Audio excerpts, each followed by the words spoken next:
12 to 200 TV channels.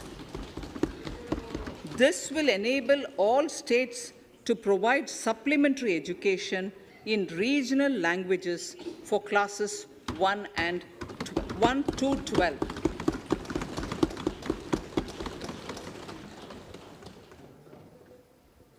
High-quality e-content in all spoken languages will be developed for delivery via internet, mobile phones, TV, and through radio and through digital teachers.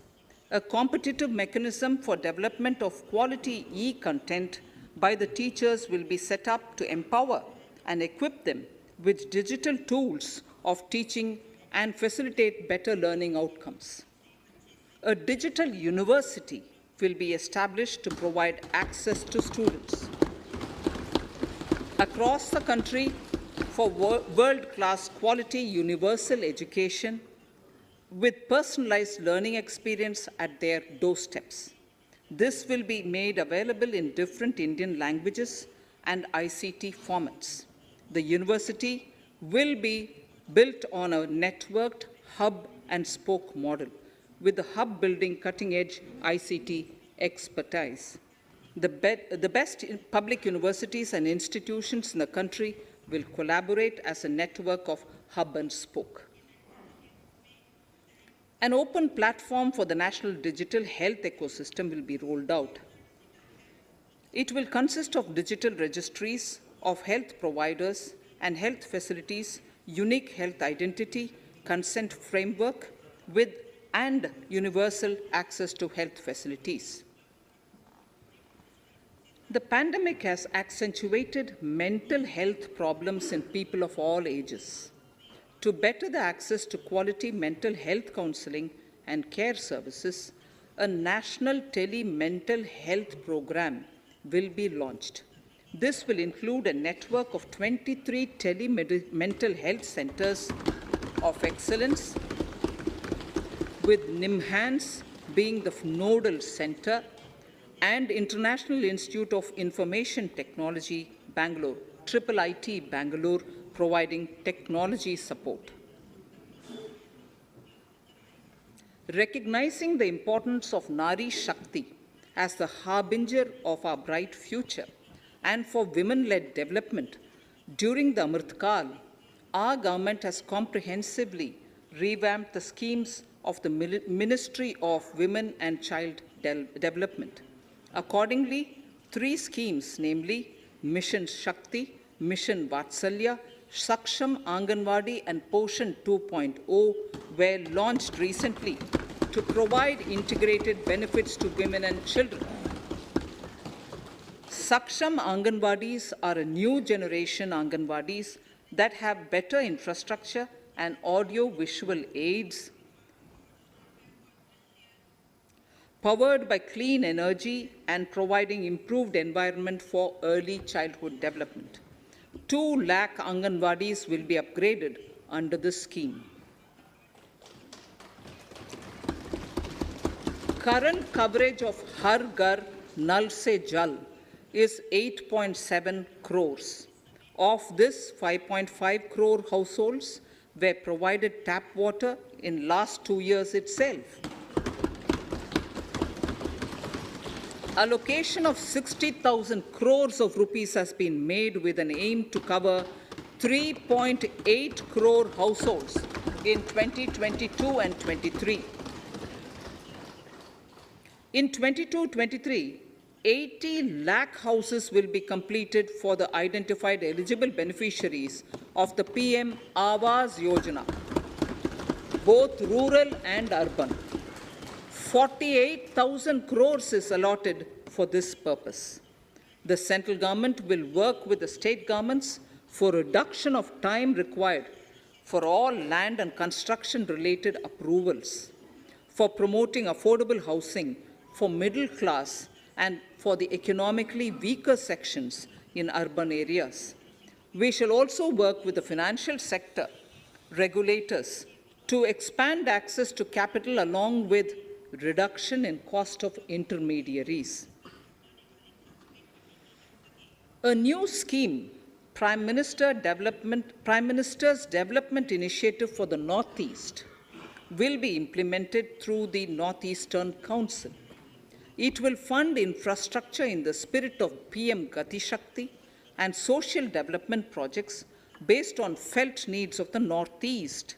This will enable livelihood activities for youth and women, filling the gaps in various sectors. It will not be a substitute for existing central or state schemes.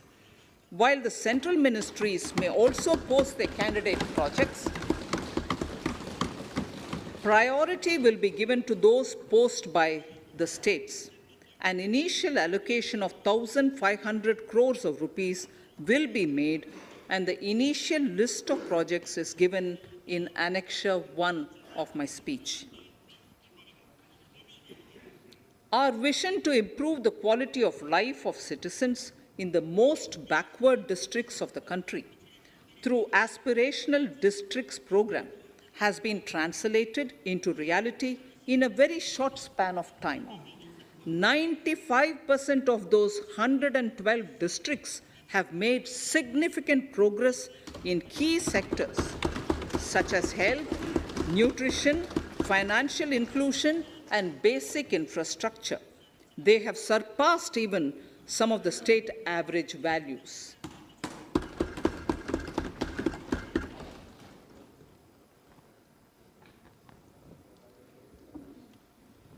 However, in those districts, some blocks continue to lag. In 22-23, the program will focus on such blocks in those districts. Border villages with sparse population, limited connectivity, and infrastructure often get left out from the development gains. Such villages on the northern border will be covered under a new Vibrant Villages program.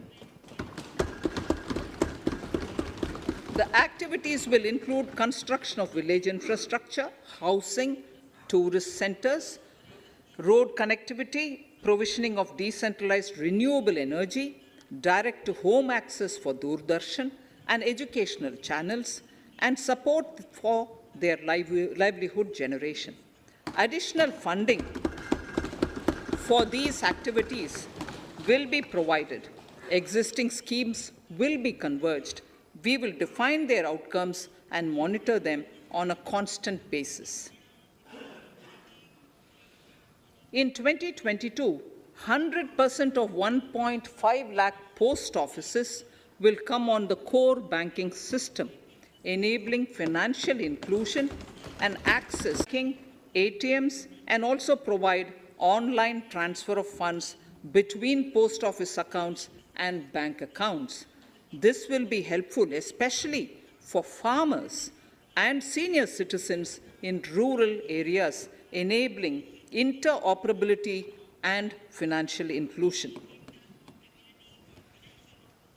Honorable Speaker, sir, in recent years, digital banking, digital payments, and fintech innovations have grown at a rapid pace in the country.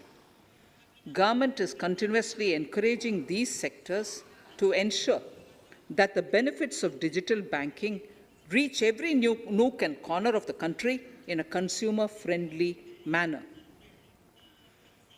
Taking forward this agenda and to mark 75 years of our independence, it is proposed to set up 75 digital banking units in 75 districts of the country by scheduled commercial banks. The financial support for digital payment ecosystem announced in the previous budget will continue in 22-23 as well. This will encourage further adoption of digital payments. There will also be a focus to promote use of payment platforms that are economical and user-friendly. Sir, I move to the next priority. In recent years, over 25,000 compliances were reduced and nearly 1,500 union laws were repealed. This is the result of our government's strong commitment for minimum government and maximum governance. 1,486 union laws were repealed. Our trust in the public and ease of doing business is what is highlighted here, sir. For the Amrit Kal, the next phase of ease of doing business 2.0 and ease of living will be launched. In our endeavor to improve productive efficiency of capital and human resources, we will follow the idea of trust-based governance. The new phase will be guided by an active involvement of the states, digitization of manual processes and interventions, integration of the central and state level systems through IT bridges, a single point access for all citizen-centric services, and standardization and removal of overlapping compliances, crowdsourcing of suggestions and ground-level assessment of the impact with active involvement of citizens and businesses will be encouraged. A single window portal, Parivesh, for all green clearances was launched in 2018. It has been instrumental in reducing the time required for approvals significantly. The scope of this portal will be expanded to provide information to the applicants based on location of units. Information about specific approvals will be provided. It will enable application for all 4 approvals through a single form and tracking of the process through Centralized Processing Center Green, CPC Green. E-passports.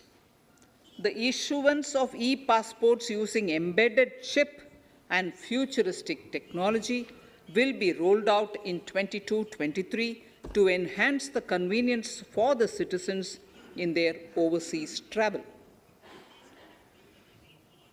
By the time of India at 100, nearly half our population is likely to be living in urban areas. To prepare for this, orderly urban development is of critical importance. This will help realize the country's economic potential, including livelihood opportunities for the demographic dividend. For this, on the one hand, we need to nurture the megacities and their hinterlands to become current centers of economic growth. On the other, we need to facilitate Tier 2 and Tier 3 cities to take on the mantle in the future. This would require us to reimagine our cities into centers of sustainable living with opportunities for all, including women and our youth. For this to happen, urban planning cannot continue with a business-as-usual approach. We plan to steer a paradigm change.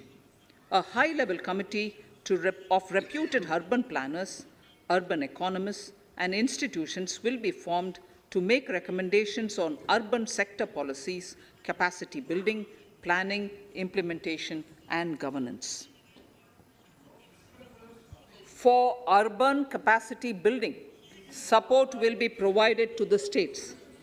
Modernization of building bylaws, town planning schemes, transit-oriented development will be implemented. This will facilitate reforms for people to live and work closer to the mass transit systems. The central government's financial support for mass transit projects and Amrit scheme will be leveraged for formulation of action plans and their implementation for facilitating the TOD and TPS by the states. For developing India-specific knowledge in urban planning and design, and to deliver certified training in these areas, up to 5 existing academic institutions in different regions will be designated as centers of excellence. These centers will be provided endowment fund of 250 crore each. In addition, the AICTE will take the lead to improve syllabi, quality and access of urban planning courses in other institutions. We will promote a shift to use of public transport in urban areas. This will be complemented by clean tech and governance solutions, special mobility zones with zero fossil fuel policy and EV vehicles. Battery swapping policy. Considering the constraint of space in urban areas, for setting up charging stations at scale, a battery swapping policy will be brought out and interoperability standards will be formulated.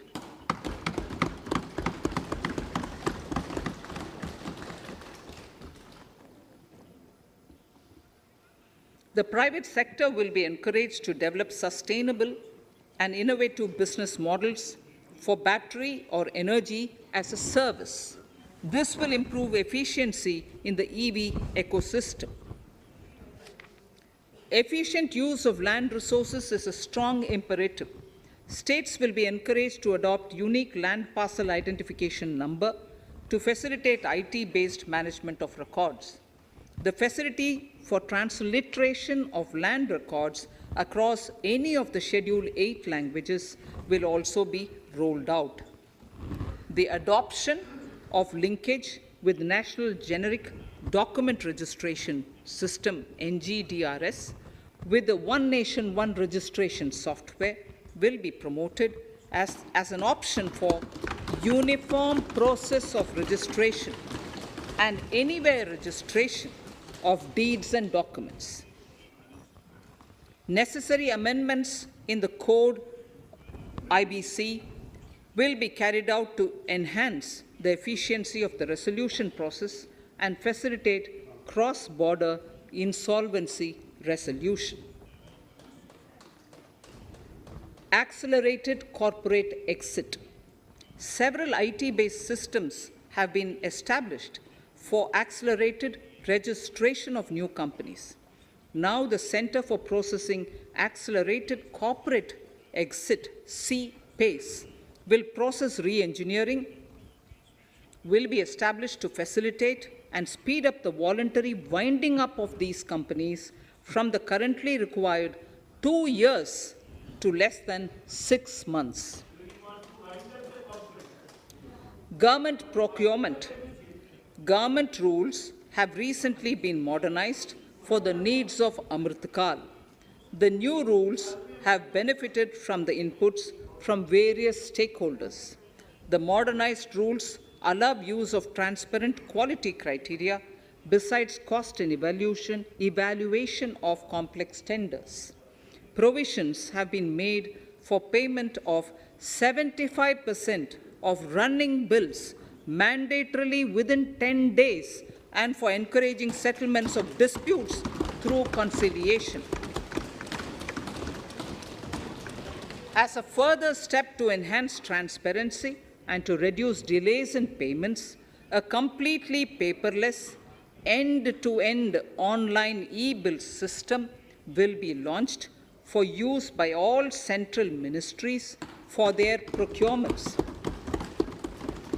The system will enable the suppliers and contractors to submit online their digitally signed bills and claims and track their status from anywhere.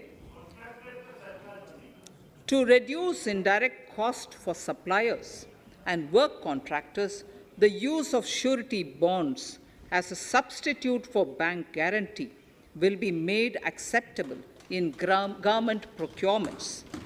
Business such as gold imports may also find this useful. IRDAI, insurance regulator, has given the framework for issue of surety bonds by insurance companies. AVGC Promotion Task Force. The animation, visual effects, gaming, and comic, the AVGC sector, offers immense potential to employ youth.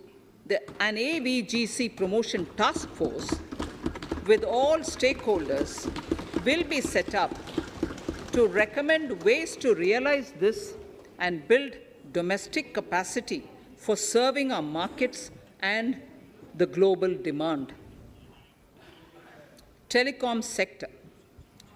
Telecommunications in general and 5G technology in particular can enable growth and offer job opportunities. Required spectrum auctions will be conducted in 2022 to facilitate rollout of 5G's mobile services within 2022-23 by private telecom providers. A scheme for design-led manufacturing will be launched to build a strong ecosystem for 5G as part of the production-linked incentive scheme. To enable affordable broadband and mobile service proliferation in rural and remote areas, 5% of annual collections under the Universal Service Obligation Fund will be allocated. This will promote R&D and commercialization of technologies and solutions. Our vision is that all villages and their residents should have the same access to e-services, communication facilities, and digital resources as urban areas and their residents. The contracts for laying optical fiber in all villages, including remote areas, will be awarded under the BharatNet project through PPP in 22 and 23. Completion is expected in 2025. Measures will be taken to enable better and more efficient use of the optical fiber. Export promotion.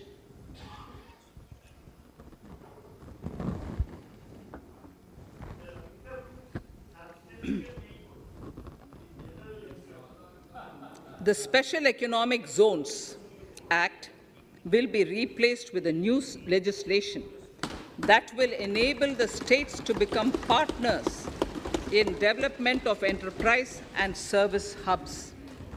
This will cover all large existing and new industrial enclaves to optimally utilize available infrastructure and enhance competitiveness of exports.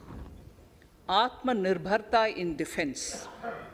Our government is committed to reducing imports and promoting Atmanirbharta in equipment for the armed forces.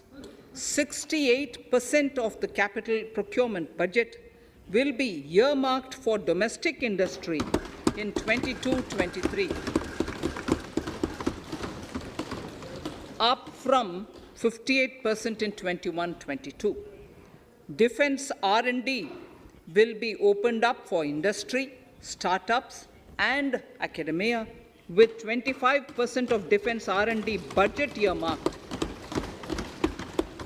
Private industry will be encouraged to take up design and development of military platforms and equipment in collaboration with DRDO and other organizations through SPV model. An independent nodal umbrella body will be set up for meeting wide-ranging testing and certification requirements. Artificial intelligence, geospatial systems and drones, semiconductor and its ecosystem, space economy, genomics and pharmaceuticals, green energy and clean mobility systems have immense potential to assist sustainable development at scale and modernize the country. They provide employment opportunities for our youth and make Indian industry more efficient and competitive. Supportive policies, light touch regulations, facilitative actions to build domestic capacities and promotion of research and development will guide the government's approach. For R&D in the sunrise opportunities, in addition to efforts of collaboration among academia, industry, and public institutions, government contribution will be provided. Energy transition and climate change. The risks of climate change are the strongest negative externalities that affect India and other countries. As Honourable Prime Minister said at the COP26 summit in Glasgow last November, and I quote, "What is needed today is mindful and deliberate utilization instead of mindless, destructive consumption," unquote. The low-carbon development strategy, as enunciated in the Panchamrit that he announced is an important reflection of our government's strong commitment towards sustainable development. The strategy opens up huge employment opportunities and will take the country on a sustainable development path. This budget proposes several near-term and long-term actions accordingly. Solar power. To facilitate domestic manufacturing for the ambitious goal of 280 gigawatts of installed solar capacity by 2030, an additional allocation of 19,500 crores for PLI, production-linked incentive, for manufacturing of high-efficiency modules with priority to fully integrate manufacturing units from polysilicon to solar PV modules will be made.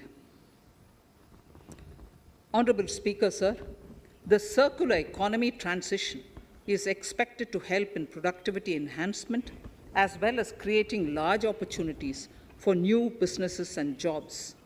The action plans for 10 sectors such as electronic waste, end-of-life vehicles, used oil waste, toxic and hazardous industrial waste are already ready.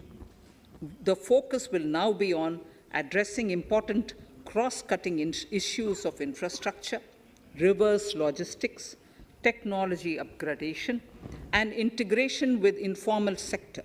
This will be supported by active public policies covering regulations, extended producers' responsibilities, framework, and innovation facilities. 5 to 7% biomass pellets will be co-fired in thermal power plants, resulting in carbon dioxide savings of 38 MMT annually. This will also provide extra income to farmers and job opportunities to locals and help avoid stubble burning in agricultural fields. Saving energy is an important aspect of the energy management. Hence, energy efficiency and savings measures will be promoted. This will be done in large commercial buildings through the energy service company business model. It will facilitate capacity building and awareness for energy audits, performance contracts, and common measurement of and verification protocol. 4 pilot projects for coal gasification and conversion of coal into chemicals required for the industry will be set up to evolve technical and financial viability. The policies and required legislative changes to promote agroforestry and private forestry will be brought in. In addition, financial support will be provided to farmers belonging to scheduled agroforestry. Honourable Speaker, I now move to the 4th priority, financing of investments. Capital investment holds the key to speedy and sustainable economic revival and consolidation through its multiplier effect. Capital investment also helps in creating employment opportunities, induced enhanced demand for manufactured input from large industries and MSMEs, services from professionals, and help farmers through better agri-infrastructure. The economy has shown strong resilience to come out of the effects of the pandemic with high growth. However, we need to sustain that level to make up for the setback of 2020-2021. As outlined in para 5 earlier, the virtuous cycle of investment requires public investment to crowd in private investment. At this stage, private investments seem to require that support to rise to their potential and to the needs of the economy. Public investment must continue to take the lead and prime the private investment and demand in 2022-23. Considering the above imperative, the outlay for capital expenditure in the Union budget is once again being stepped up sharply by 35.4% from 5.54 lakh crore in the current year to 7.50 lakh crores in 22-23. This has increased to more than 2.2 times the expenditure of 2019-20. This outlay in 22-23 will be 2.9% of the GDP. Effective capital expenditure. With this investment taken together with the provision made for creation of capital assets through grants and aid to states, the effective capital expenditure of the central government is estimated at 10.68 lakh crores in 22-23, which will be about 4.1% of the GDP. Green bonds. As a part of the government's overall market borrowings in 22-23, sovereign green bonds will be issued for mobilizing resources for green infrastructure. The proceeds will be deployed in public sector projects, which help in reducing the carbon intensity of the economy. Gift IFSC. World-class foreign universities and institutions will be allowed in the GIFT City to offer courses in the financial management, fintech, science, technology, engineering, and mathematics, free from domestic regulations, except those by the IFSCA, to facilitate availability of high-end human resources for financial services and technology.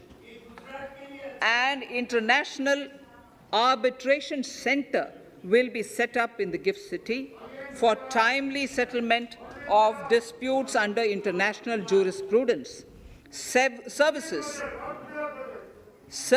for global capital for sustainable and climate finance in the country will be facilitated in the GIFT City.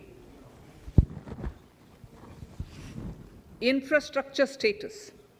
Data centers and energy storage systems, including dense charging infrastructure and grid-scale battery systems, will be included in the harmonized list of infrastructure.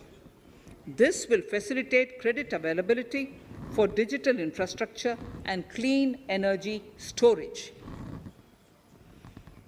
Venture capital and private equity invested more than 5.5 lakh crores last year, facilitating one of the largest startup growth system.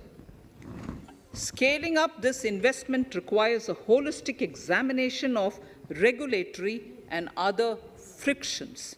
An expert committee will be set up to examine and suggest appropriate measures. Government-backed funds, NIIF and SIDBI, Fund of Funds, have provided scale capital, creating a multiplier effect. For encouraging important sunrise sectors such as climate action, deep tech, digital economy, pharma, and agri-tech, the government will promote these thematic funds for blended finance, with the government share being limited to 20% and the funds being managed by private fund managers. For financing the infrastructure needs, the stepping up of public investment will need to be complemented by private capital at a significant scale. Measures will be taken to enhance financial viability of projects, including PPP, with technical and knowledge assistance from multilateral agencies. Enhancing financial viability shall also be obtained by adopting global best practices, innovative ways of financing, and balanced risk allocation. Digital rupee.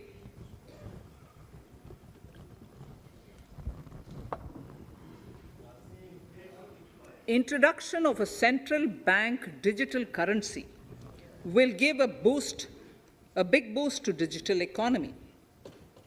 Digital currency will also lead to a more efficient and cheaper currency management system. It is therefore proposed to introduce digital rupee using blockchain and other technologies to be issued by the Reserve Bank of India starting 2022 and 23. Financial assistance to states for capital investment. Reflecting the true spirit of cooperative federalism, the central government is committed to bolstering the hands of the states in enhancing their capital investment towards creating productive assets and generating remunerative employment. The scheme for financial assistance to states for capital investment has been extremely well received by the states. In deference to the requests received during my meeting with the chief ministers and state finance ministers, the outlay for this scheme is being enhanced from 10,000 crores in the budget estimates to 15,000 crores in the revised estimates for the current year.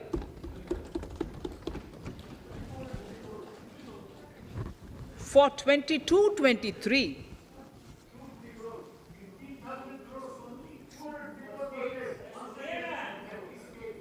I'll repeat that sentence for the benefit of many of our honorable members.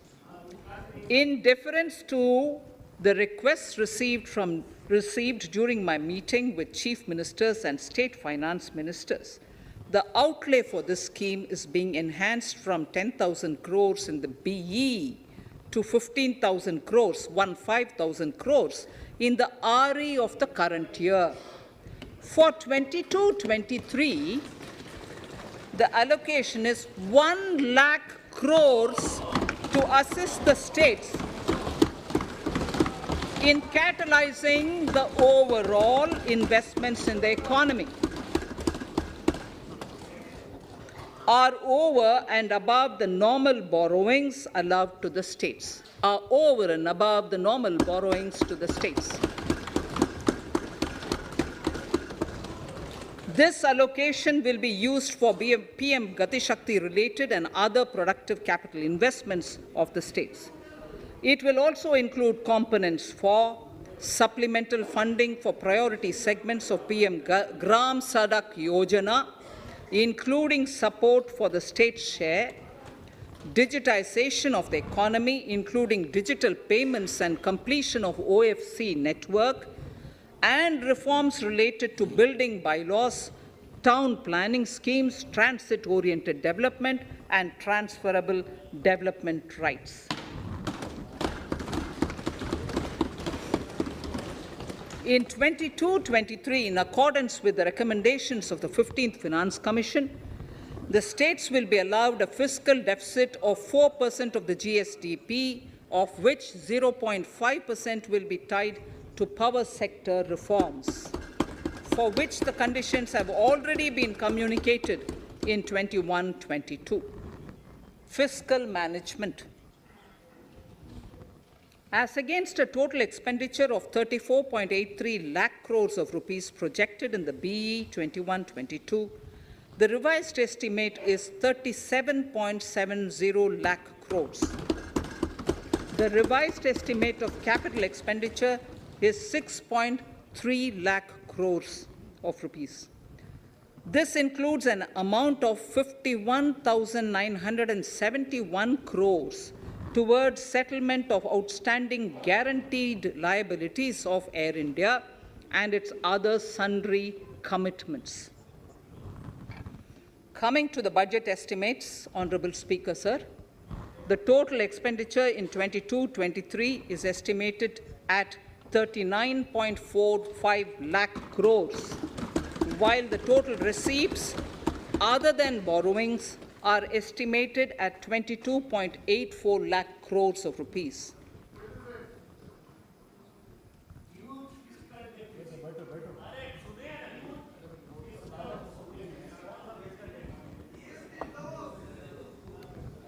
The revised fiscal deficit, Honourable Speaker, in the current year is estimated at 6.9% of the GDP, as against 6.8% projected in the budget estimates.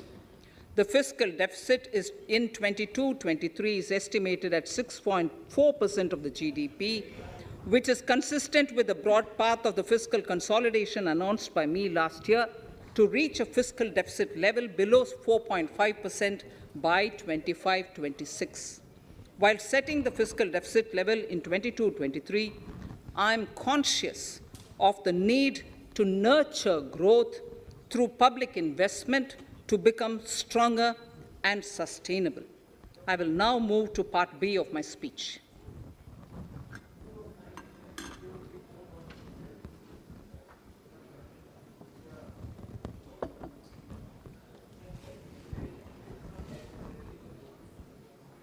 Direct tax. Honourable Speaker, sir, I take this opportunity to thank all the taxpayers of our country who have contributed immensely and strengthened the hands of the government in helping their fellow citizens in this hour of need. So I have brought in a little verse from the Mahabharata. I won't spend more time reading because I would like the speech to get enough time. However, the substance of it is the king must make arrangements for yoga kshema, which is the welfare of the populace, by way of abandoning any laxity and by governing the state in line with dharma, along with collecting taxes which are in consonance with dharma. This is Mahabharata Shanti Parva Adhyaya, Shloka 11 from 72. Drawing wisdom from our ancient texts, we continue on the path to progress. The proposals in this budget, while continuing with our declared policy of stable and predictable tax regime, intend to bring more reforms that will take ahead our vision to establish a trustworthy tax regime. This will further simplify the tax system, promote voluntary compliance by taxpayers, and reduce litigation. Introducing new updated return.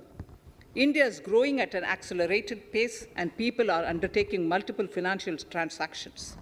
The Income Tax Department has established a robust framework of reporting of taxpayers' transactions. In this context, some taxpayers may realize that they have committed omissions or mistakes in correctly estimating their income for tax payment. To provide an opportunity to correct such errors, I am proposing a new provision permitting taxpayers to file an updated return on payment of additional tax. This updated return can be filed within 2 years from the end of the relevant assessment year.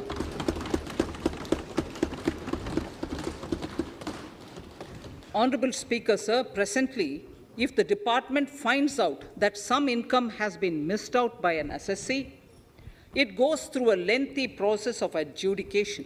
Instead, with this proposal now, there will be a trust repost in the taxpayers that will enable the assessee herself to declare the income that she may have missed out earlier while filing her return. Full details of the proposal are given in the finance bill. It is an affirmative step in the direction of voluntary compliance.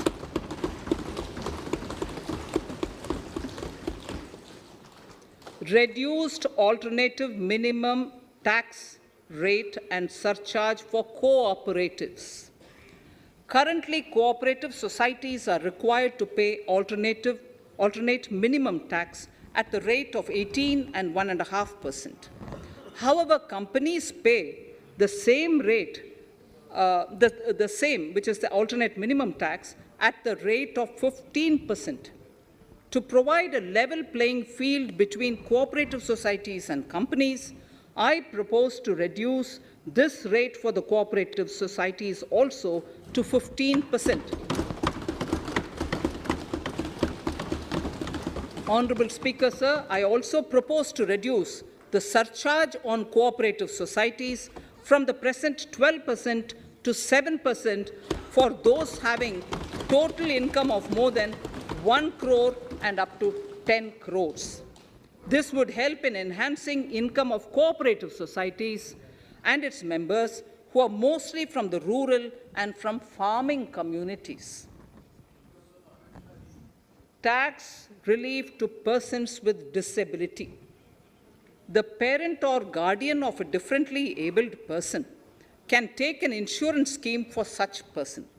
The present law provides for deduction to the parent or guardian only if the lump sum payment or annuity is available to the differently abled person on the death of the subscriber, that is the parent or the guardian. There could be situations where the differently abled dependent may need payment of annuity or lump sum amount even during the lifetime of their parent or guardian. I propose thus to allow the payment of annuity and lump sum amount to the differently abled dependent during the lifetime of the parent and guardians, that is parent or guardians, attaining the age of 60 years.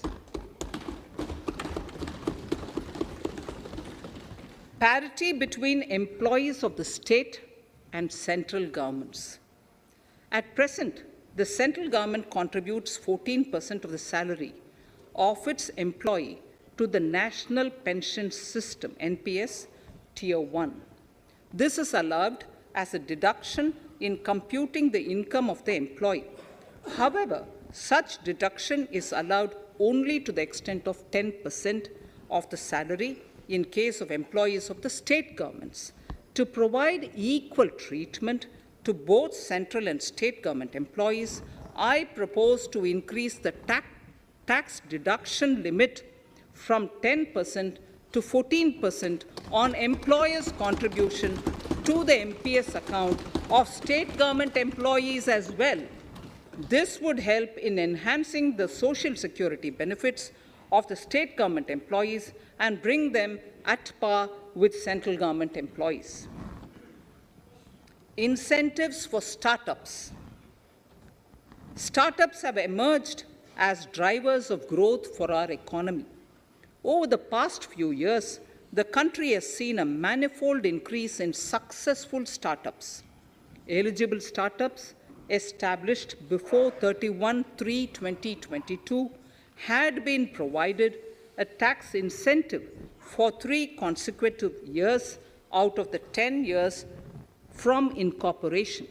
In view of the COVID pandemic, I propose to extend the period of incorporation of the eligible startup by 1 more year, that is up to 31/3/2023, for providing such tax incentives.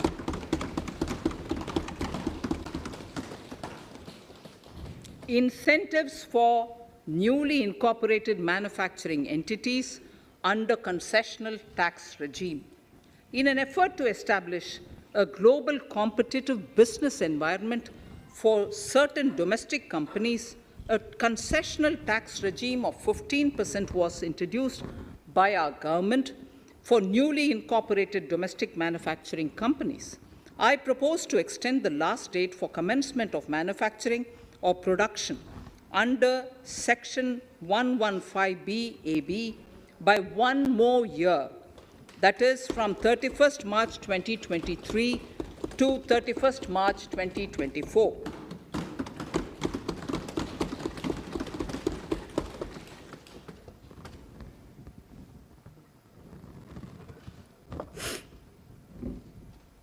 Scheme for taxation of virtual digital assets. There has been a phenomenal increase in transaction in virtual digital assets. The magnitude and frequency of these transactions have made it imperative to provide for a specific tax regime.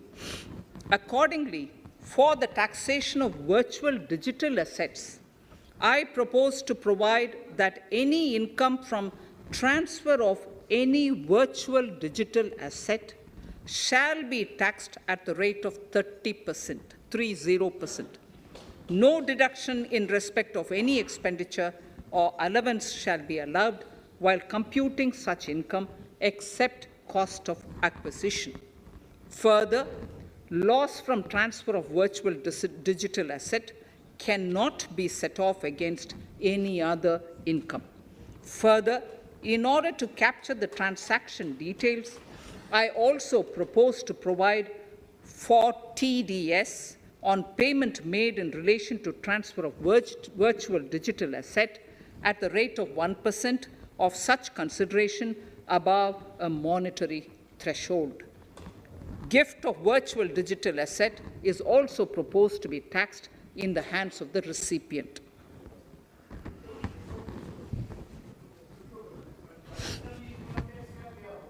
Litigation management to avoid repetitive appeals by the department. It has been observed that a lot of time and resources are consumed in filing of appeals which involve identical issues. Taking forward our policy of sound litigation management, I propose to provide that if a question of law in the case of an assessee is identical to a question of law which is pending in the appeal before a jurisdictional High Court or Supreme Court, in any case, the filing of further appeal in the case of this assessee by the department shall be deferred till such a question of law is decided by the jurisdictional High Court or the Supreme Court. This will greatly help in reducing the repeated litigation between taxpayer and the department. Taking forward our efforts to further promote the IFSC, I hereby propose to provide that income of a non-resident from offshore derivative instruments or over-the-counter derivatives issued by an offshore banking unit, income from royalty and interest on account of lease of ship, and income received from portfolio management services in IFSC shall be exempt from tax subject to specified conditions. Rationalization of surcharge. In the globalized business world, there are several work contracts whose terms and conditions mandatorily require formation of a consortium. The members in the consortium are generally companies. In such cases, the income of these AOPs has to suffer a graded surcharge up to 37%, which is a lot more than surcharge on the individual companies. Accordingly, I propose to cap the surcharge of these AOPs at 15%, 15%. Further, the long-term capital gains on listed equity shares, units, etc., are liable to maximum surcharge of 15%, while other long-term capital gains are subjected to a graded surcharge which goes up to 37%. I propose to cap the surcharge on long-term capital gains arising on transfer of any type of assets at 15%. This step will give a boost to startup community, and along with my proposal on the extended tax benefits to manufacturing companies and startups, reaffirms our commitment to Atmanirbhar Bharat. Clarification in relation to health and education cess as business expenditure. The income tax is not an allowable expenditure for computation of business income. This includes tax as well as surcharges. The health and education cess is imposed as an additional surcharge programs.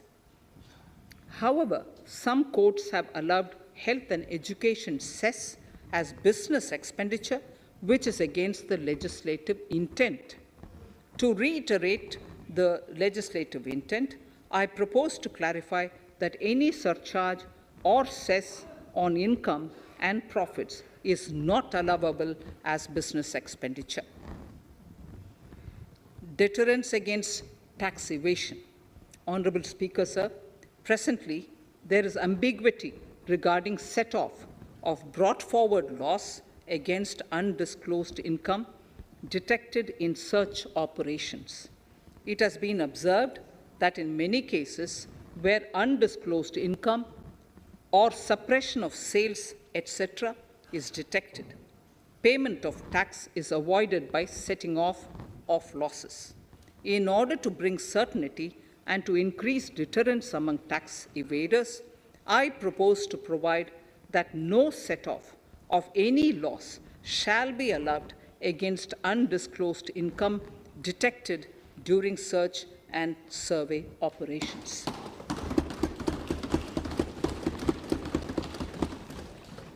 It has been noticed that as a business promotion strategy, there is a tendency on businesses to pass on benefits to their agents.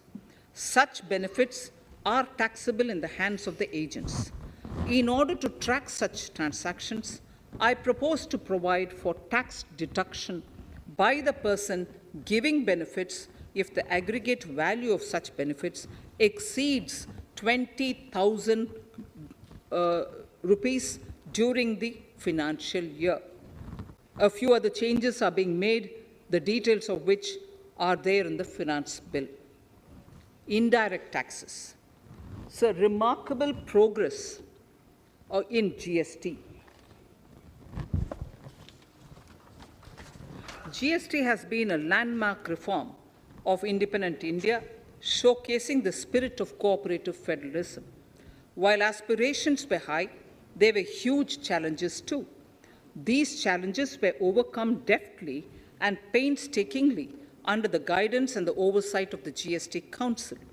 We can now take pride in a fully IT-driven and progressive GST regime that has fulfilled the cherished dream of India as one market, one tax. There are still some challenges remaining, and we aspire to meet them in the coming year. The right balance between facilitation and enforcement has engendered significantly better compliance, and enforcement has engendered better compliance. GST revenues are buoyant despite the pandemic. I would bring in something which I've got to know this morning, not part of my speech, but worth putting in here for the knowledge of the Honorable House. I would like to bring to the notice of this House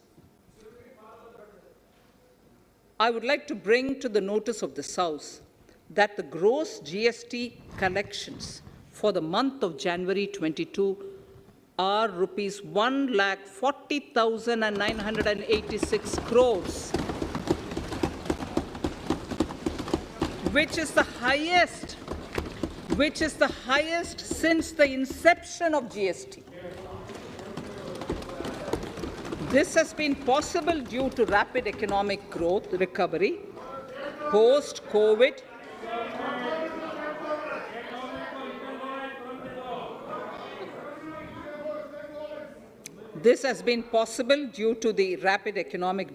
recovery post-COVID, as well as various policy and administration undertaken by central and state tax administrations.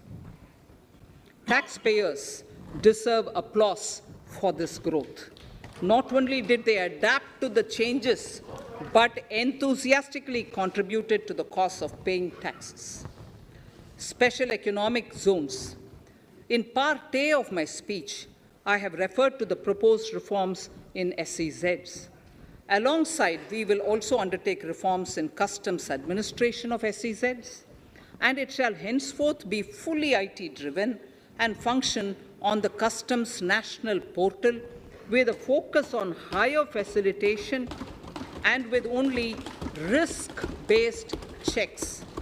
This will ease doing business by SEZ units considerably. This reform shall be implemented by 30th September 2022. Customs reforms and duty rate changes. Customs administration has reinvented itself over the years through liberalized procedures and infusion of technology. Faceless customs has been fully established. During COVID-19 pandemic, customs formation have done exceptional frontline work against all odds displaying agility and purpose. Customs reforms have played a very vital role in domestic capacity creation, providing level playing field to our MSMEs, easing the raw material supply side constraints, enhancing ease of doing business, and being an enabler to other policy initiatives such as PLI and phased manufacturing plans. My proposal on customs side are aligned to these objectives. Project imports and capital goods, doubling the production of capital goods by 2025. This would create an employment opportunities and result in increased economic activity. However, several duty exemptions, even extending to over 3 decades, in some cases have been granted to capital goods for various sectors like power, fertilizer, textiles, leather footwear, food processing, and fertilizers. These exemptions have hindered the growth of the domestic capital goods sector. Similarly, project import duty concessions have also deprived the local producers of a level playing field in areas like coal mining projects, power generation, transmission, or distribution projects, railway and metro projects. Our experience suggests that reasonable tariffs are conducive to the growth of domestic industry and make in India without significantly impacting the cost of essential imports. Accordingly, Honourable Speaker, Sir, it is proposed to phase out the concessional rates in capital goods and project imports gradually and apply a moderate tariff of 7.5%. Certain exemptions for advanced machineries that are not manufactured within the country shall continue. A few exemptions are being introduced on inputs like specialized castings, ball screw, and linear motion guide to encourage domestic manufacturing of capital goods. In the last 2 budgets, we have rationalized several customs exemptions. We have once again carried out an extensive consultation, including by crowdsourcing. As a result of these consultations, more than 350 exemption entries are proposed to be gradually phased out. These include exemptions on certain agricultural produce,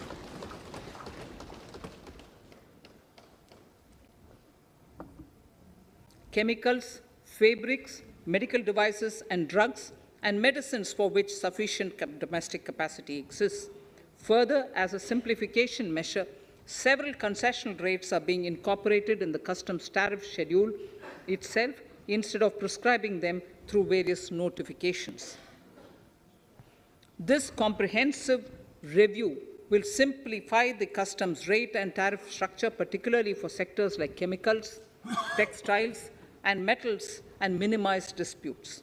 Removal of exemption on items which are or can be manufactured in India and providing concessional duties on raw material that go into manufacturing of intermediate products will go many a step forward in achieving our objective of Make in India and Atmanirbhar Bharat. I shall now take up specific sector-specific proposals. Electronics. Electronic manufacturing has been growing rapidly. Customs duty rates are being calibrated to provide a graded rate structure to facilitate domestic manufacturing of wearable devices, hearable devices, and electronic smart meters. Duty concessions are being given to parts of transformer of mobile phone chargers and camera lens of mobile camera module and certain other such items. This will enable domestic manufacturing of high-growth electronic items. Gems and jewelry. To give a boost to the gems and jewelry sector, customs duty on cut and polished diamonds and gemstones is being reduced to 5%. Simply sawn diamond would attract nil customs duty. To facilitate export of jewelry through e-commerce, a simplified regulatory framework shall be implemented by June this year to disincentivize import of undervalued imitation jewelry. The customs duty on imitation jewelry is being prescribed in a manner that a duty of at least 400 rupees per kg is paid on its import. Chemicals. customs duty on certain critical chemicals, namely methanol, acetic acid, and heavy feedstocks for petroleum refining are being reduced, while duty is being raised on sodium cyanide, for which adequate capacity in the domestic arena exists. These changes will help in enhancing domestic value addition. MSMEs. Duty on umbrellas is being raised to 20%. Exemption to parts of umbrellas is being withdrawn. Exemption is also being rationalized on implements and tools for agricultural sector which are manufactured in India. Customs duty exemption given to steel scrap last year is being extended for another year to provide relief to MSME secondary steel producers. Certain anti-dumping and CVD on stainless steel and coated steel flat products, bars of alloy steel and high-speed steel are being revoked in larger public interest considering prevailing high prices of metals. To incentivize exports, exemptions are being provided on items such as embellishment, trimmings, fasteners, buttons, zipper, lining material, specified leather, furniture fittings, and packaging boxes that may be needed by bona fide exporters of handicrafts, textiles, leather garments, leather footwear, and other goods. Honorable Speaker, sir, duty is being reduced on certain inputs required for shrimp aquaculture so as to promote its exports. Tariff measure to encourage blending of fuel. Blending of fuel is a priority for this government. To encourage the efforts for blending of fuel, unblended fuel shall attract an additional differential excise duty of rupees 2 per litre from first day of October 22. A few other changes are being made in duty rates, customs, tariff, and customs law, the details of which are there in the finance bill. Mr. Speaker, sir, with these words, I commend the budget to this august House. Thank you. Item number 2, Srimati Nirmala Sitharaman ji.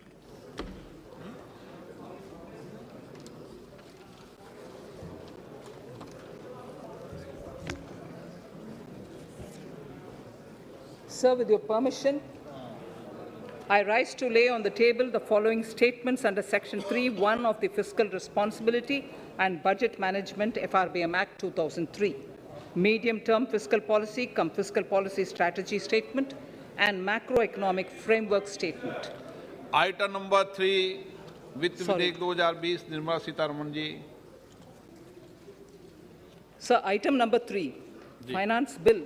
Sir, with your permission, I rise to move for leave to introduce the Finance Bill 2022. प्रश्न ये कि वित्त विधेयक को पुनर्स्थापित करने की अनुमति प्रदान की जाए।